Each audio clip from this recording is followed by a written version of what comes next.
কদিন থেকেই একটানা বৃষ্টি চলছে, আর বৃষ্টির জন্য রাস্তাঘাটের এখানে সেখানে জলও জমে গেছে। তো আজকে একটু দরকারে বাইরে বেরোতে হয়েছিল, আজ স্কুল যায়নি ছেলে।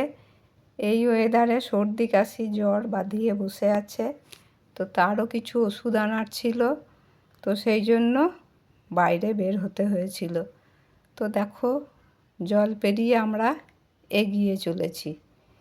তো কোনো কোনো জায়গা যেগুলো নিচু সেখানে এখনও জল জমে আছে, কিছু করার নেই, অতিরিক্ত বৃষ্টি হলে এটা হবেই। আর যে জায়গাগুলো উঁচু সেখানে কিন্তু জল নেই। তো একটু রোদের আভাও দেখা দিয়েছে মাঝে মাঝে। তো আমরা আমাদের কাজে বেরিয়ে পড়েছি, দেখো যাচ্ছি। তো গন্তব্যস্থলে পৌঁছেছি এখানে। তো এই যে সামনে দেখতে পাচ্ছ, এটা বর্ধমানের সংশোধনাগার। এর সামনের রাস্তাটাও কিন্তু দেখো জলে ভরে গেছে। পাশেই একটা পুকুর আছে, সেই পুকুরটা ভরে গেছে, উপচে জল চলে এসছে। তো যাই হোক, কাজ সেরে আবার বাড়ি ফিরছি। তো এখনও আর বৃষ্টি নেই, তো আর কি করব।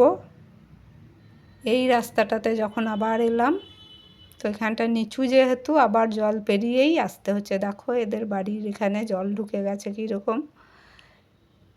তো এখন এই জল নামতে সময় লাগবে, হয়তো বিকেলে নেমে যাবে। আর যদি বৃষ্টি না হয়, আবার যদি বৃষ্টি হয় তো জলটা থেকেই যাবে। তো রাস্তায় কীরকম জল জমেছে সেটাই তোমাদের দেখালাম।